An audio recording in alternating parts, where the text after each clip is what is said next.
Okay, so I'm going to welcome the panelists to introduce themselves. I'll start by Dr. Dina Chelagat and Madam Jennifer from Nairobi. We have Kigan Kisorio from Wasingishu County, Mercy Kioko, Rahma Isa, and Ryan. So actually you are going to introduce your name, the organization or institution you are working with, and what you are really doing. So I'll welcome Dr. Chelagat to start.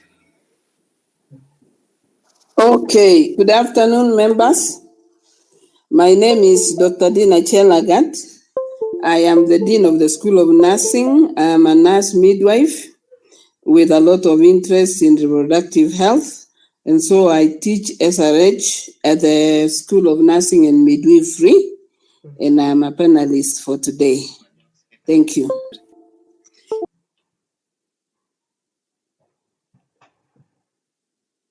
Okay, good afternoon, everyone. I am Jennifer Wangui. I work with DSW Kenya, and I support advocacy and youth empowerment in Kenya Country Office. We are currently working in 11 counties to support young people to understand sexual reproductive health and be actively involved in budget advocacy so that we can see the realization of increased allocation for family planning as aligned to the family planning 2030 and 2020 commitments. So yes, I am happy to be here.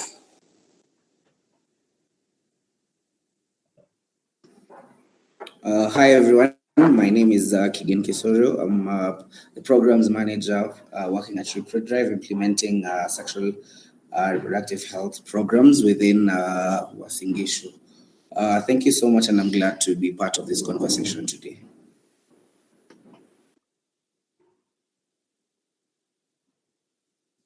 The magnitude of this problem, but not in like giving for each county. But I want to say that according to WHO, the World Health Organization, the complications of pregnancy and childbirth are the leading causes of death among the 15 to 19-year-olds. And so it is the leading cause of death among these adolescents, and that is why we really feel it is a great concern, because we are losing people whom the world is waiting for to come and assist us develop the nations.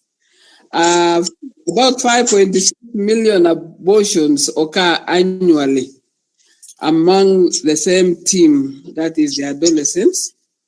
And we know most of these abortions are unsafe, and so we are losing. Part of that high death rate is due to the abortions that are taking place. Yes, so this is a very big problem that we really need to address. We cannot keep quiet anymore, because we are losing a lot of our young people, whom the old ones are getting old, and these people are supposed to build the nation. A number of reasons could be attributed to these deaths. One is that these young people, the adolescent, cannot access information regarding pregnancy, information regarding childbirth. So they do not know. So when they get pregnant, they lack the access to information, they lack access to services. And many of them, being children, they have no resources of their own. So even those who may be aware of going to the healthcare facility, they may not have even money to take them to the healthcare facility.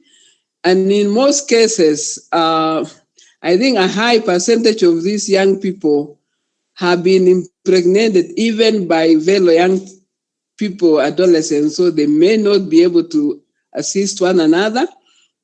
And even in situations where the males are adults, they don't want to take responsibility. So you find these adolescents cannot access information or services regarding pregnancy when they get pregnant, and so they die. Another thing is that many of these children develop anemia because they cannot get a proper diet. They cannot afford, they may not know, and so many other complications that occur. Because when people come to the antenatal care clinics, they are given education on various aspects, and therefore these adolescents will miss out on that. So they are not empowered, they don't have the knowledge. When we tell people to prepare for childbirth, these people are not prepared in any way. They have no resources, they have no knowledge. And when the pregnancy progresses, indefinitely, even if they were in school, they will drop out of school. And that is perpetuation of poverty that will continue. A baby must be born. If a pregnancy has taken place, a baby will be born when the 9 months are over. Therefore, during delivery, these children are not well developed to go through the process of childbirth. So they get what we call obstructed labor.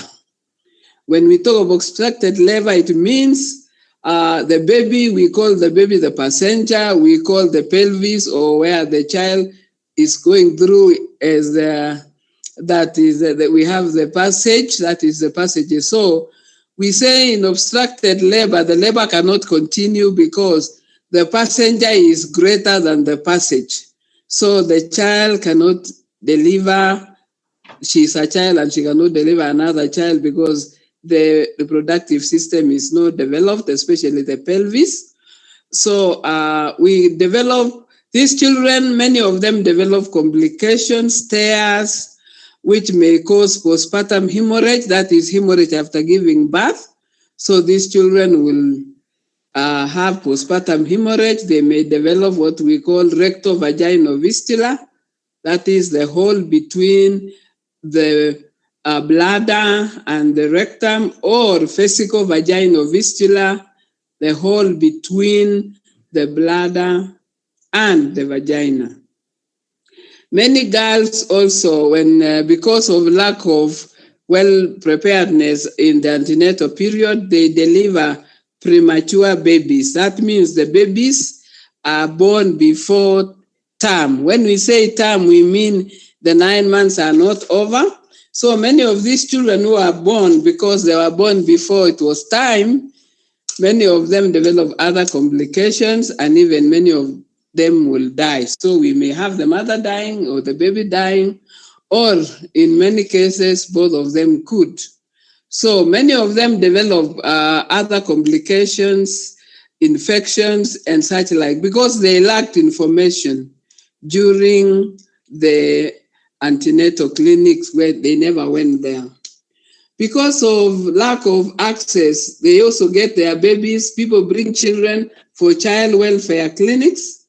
These adolescents do not bring their babies to the clinic. So these children also are not getting immunizations. They are not getting all the other services we give to children in child welfare.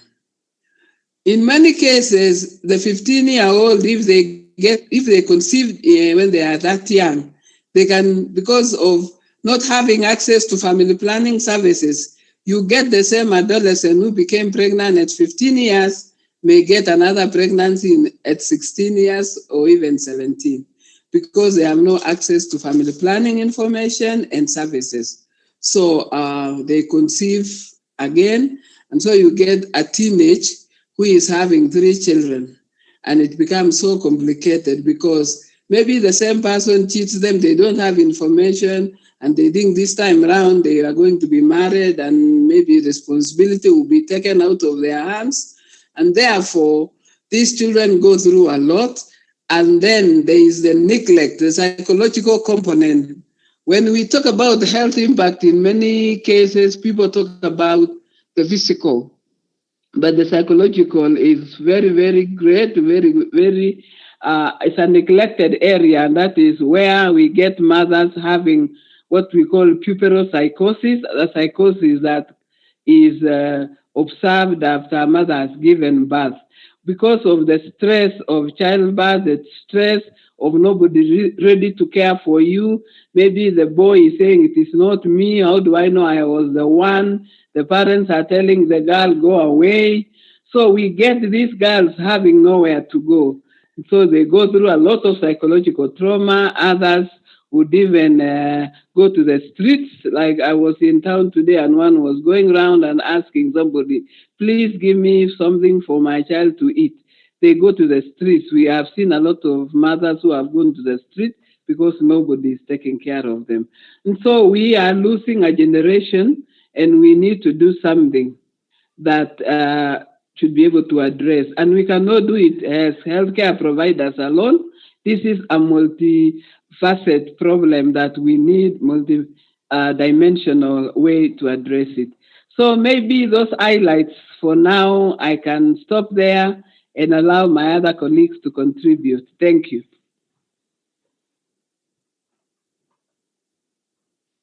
Okay, thank you so much, Dr. Chelagat, for sharing. At least the stakeholder and the expert in the panel can really hear from healthcare perspective what these young people are really facing. As you just said, young people are even facing anemia. They have premature babies, and like they are really facing a lot of challenges.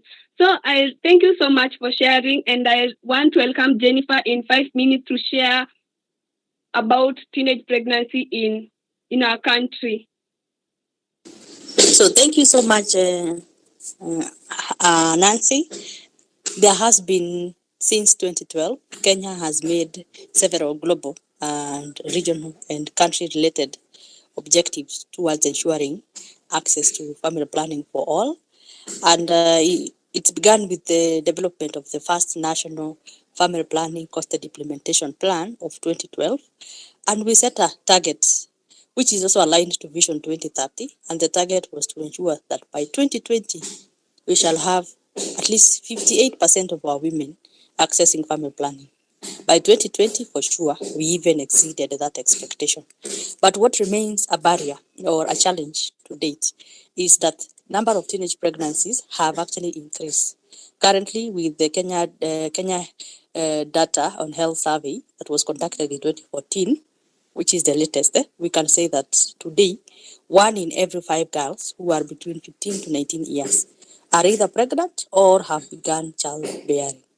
This then means that we have 82 births per 1,000 births. 82 births per 1,000 of the births that we have in Kenya includes 82 of them are by women who are within the teenage range, that is between 15 and 19 years or even younger. So what we are seeing is at least 13,000 girls, teenage girls, are losing education or are dropping out of school annually because of teenage pregnancy-related cases. And it means that we have also seen a rise in the number of girls.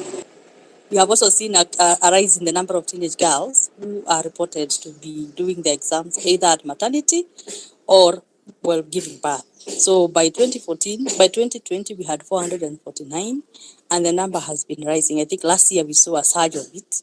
And you can imagine if those are just the ones sitting for their final exams, how many of the others are in Form 3, Form 2, Form 1, or even Class 7.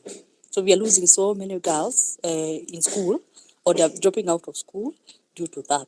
What I would say is, like my colleague has said, is we still have a challenge where it is not about getting pregnant. It's actually about what are the health conditions that comes with giving birth early. And she has pointed out all the issues. But if you look at it from a socio-economic perspective, most of these girls drop out of school because they have to take care of their children. They have to start working. They have to start looking for a source of an income and also feed their children. So we have stunted growth in such children. We also have mothers who maybe 10 years later will not be literate. And I don't know what chances we will have if the mother is not literate, how much she is willing to invest in educating their child. So this is a poverty cycle that we'll be promoting if we do not address issues around teenage pregnancy. I can point out that in the number of years that Kenya has been committed in seeing family planning as a priority, we have also seen a few changes in the way the commitments Kenya has made. Number one, during the ICPD, which was hosted in Nairobi in 2019, Kenya made a commitment to fight or end teenage pregnancy. And currently, there's a 5-year plan to roll out multi-stakeholder discussions at county level, where the county commissioner, the teachers, the Ministry of Health, the Ministry of Education, even all other ministries and the parents will be involved in such discussions, where the multi-stakeholder quarterly meeting will actually be addressing what are the county challenges that are as a result of teenage pregnancy, and how can the county address those issues. Kenya has also made commitments in the Family Planning 2030 that will run between now and 2030 to see that we have more, we introduce age-appropriate education to our schools. It has also introduced the aspect of the male involvement. And I think one of the major things that we have to focus on is not just the girl, but also the boy, because he also needs to be aware of his sexual reproductive health, and also help the girls to, be informed of what he's supposed to do. So introduction of age-appropriate sexual education will be very important. And for sure, male involvement, even our boys, mentoring them in the right way will also be a good thing that will actually help look at it from a multi-stakeholder perspective, and also the parents. The parents having a role to talk to their children, to mentor them, to even be aware of how they can communicate sexual reproductive health, so that our young ones don't depend on information from internet, because information from internet is not verified. It is not, you cannot say anyone can come and update the information, which can be misleading to our young. So that's it from my end. Okay, thank you so much, Madam Jennifer, for sharing. I've really learned a lot, and I hope everyone has really seen what is really going on in our country. Because you can see 13,000 girls are dropping out of school because of teenage pregnancy, and some girls are even sitting for their exam while in labor. So that is really an issue, and I'm really also glad to hear like Kenya is really trying to curb or to end this situation, because they are really making a lot of commitment, and I hope they also ensure the commitment are really implemented in the community. So thank you so much, Jennifer, for sharing. And I want to welcome Keegan from Uasin Gishu County to add, what can you say about the teenage pregnancy situation in Uasin Gishu County? Thank you so much. And just from the conversations that has been going on since we began, that teenage pregnancy is actually a menace to the girls physically and to the community at large. So I think it's like what Madam Jennifer talked about. You find that the perpetrators really of this or the causes of this teenage pregnancy is poverty. So many girls usually may or may not turn into transactional sex to be able to get their day-to-day necessities. So they have to engage in different methods in order to survive. So poverty being the root cause or the main driver of teenage pregnancy, we have to find a way of ensuring that poverty first is eradicated in our communities.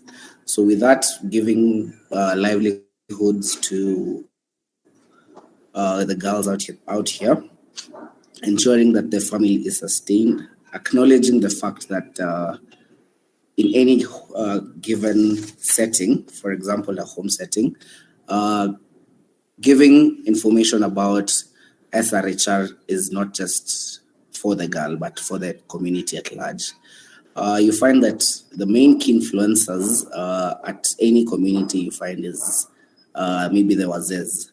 So if the wazes do not have proper information on sexual and reproductive health, such cases will still. The breadwinner of a family is a father, but in a family where the family is comprised of mainly girls or women, the father will end up forgetting about, for example, sanitary towels, yet it is a basic need for the girls in that home. With the education that we gave out, or the forgets to reach out to even men and boys. So in this fight on teenage pregnancy, for example, ReproDrive aims at creating awareness through different platforms. We are trying to use technology, just as the main topic of this. We're trying to use to integrate technology and SRHR to see how we can be able to ensure that SRHR information is delivered and SRHR to prevent causes or to prevent issues, SRHR issues, including teenage pregnancy. Thank you.